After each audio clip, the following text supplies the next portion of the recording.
bí ọ̀rọ̀ náà tó bá fi padà wáyé tó wá sí ìmúṣẹ, ó ṣeé ṣe kí ó jẹ́ wàhálà òṣèlú ńlá fún ọlọ́lá jùlọ gómìnà ìpínlẹ̀ Ọ̀ṣun sẹ́nẹ́tọ̀ Nurudeen Jackson Adémọlá Adeleke pẹ̀lú bí wọ́n ṣe ní àwọn aṣòfin ní ilé ìgbìmọ̀ aṣòfin ìpínlẹ̀ Ọ̀ṣun tí wọ́n ṣẹ̀ṣẹ̀ darapọ̀ mọ́ ẹgbẹ́ òṣèlú Accord Party tó sì ti kéde àtìlẹ́yìn fún pé àwọn yóò ṣàtìlẹ́yìn fún lórí bí ó ṣe ṣe sáà kejì ní ọdún tí a wà nínú ẹ̀ yìí. Ńṣe ni wọ́n ní àwọn aṣòfin náà wọ́n máa ti ń gbèrò láti tún sá kúrò nínú ẹgbẹ́ òṣèlú Accord Party láti lọ sínú ẹgbẹ́ òṣèlú All Progressives Congress APC tàbí ẹgbẹ́ òṣèlú African Democratic Congress ADC láti lọ ṣàtìlẹ́yìn fún olùdíje míì tí wọ́n sì ní ọ̀rọ̀ yìí ó ti ń dá rògbòdìyàn òṣèlú sílẹ̀ ní ìpínlẹ̀ Ọ̀ṣun dàsìkò tí a ṣe àkójọpọ̀ ìròyìn yìí.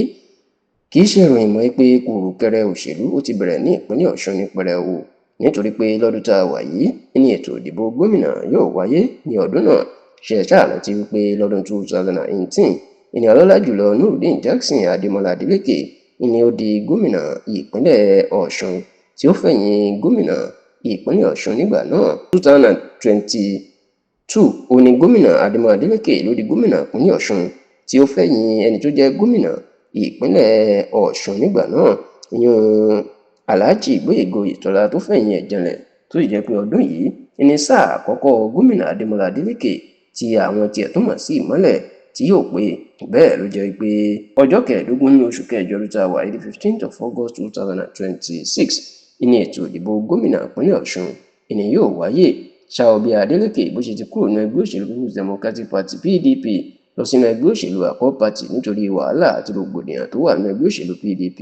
Ní ẹgbẹ́ òṣèlú APC àwọn náà ti fa olùdíje sílẹ̀ ní aṣíwájú Bọ́lá Oyèbámíjí. Bẹ́ẹ̀ ni ẹgbẹ́ òṣèlú African Democratic Congress ADC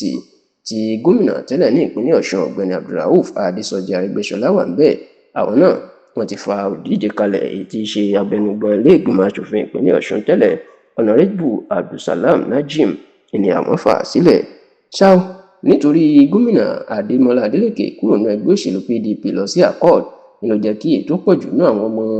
ilé ìgbìmọ̀ aṣòfin ìpínlẹ̀ Ọ̀ṣun káwọn náà darapọ̀ mọ́ ẹgbẹ́ òṣèlú Accord. Ṣùgbọ́n ní báyìí wọ́n ní pẹ̀lú bí wọ́n ṣe ń gbọ́ ìròyìn pé gómìnà Adémọlá Adeleke kò fẹ́ fún ọ̀pọ̀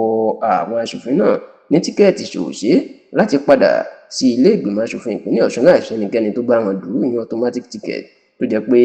yóò fẹ́ jẹ́ kí wọ́n figagbága pẹ̀lú àwọn míì. A gbọ́ pé kò dùn mọ́ ọ̀pọ̀ àwọn aṣòfin nínú. Eléyìí la sì gbọ́ pé ó fẹ́ tó mú kí àwọn aṣòfin míì kí wọ́n tó kúrò ní ẹgbẹ́ òṣèlú Accord láti lọ sínú ẹgbẹ́ òṣèlú APC àti ADC. Eléyìí la gbọ́ pé ó ti ń dá ìbẹ̀rùbojo òṣèlú sílẹ̀ fún gómìnà Adeleke àtàwọn tó súnmọ́ nítorí wọ́n gbà pé bí irú eléyìí bá tó fi ṣẹlẹ̀ táwọn aṣòfin náà tó tún kúrò ní ẹgbẹ́ òṣèlú Accord Party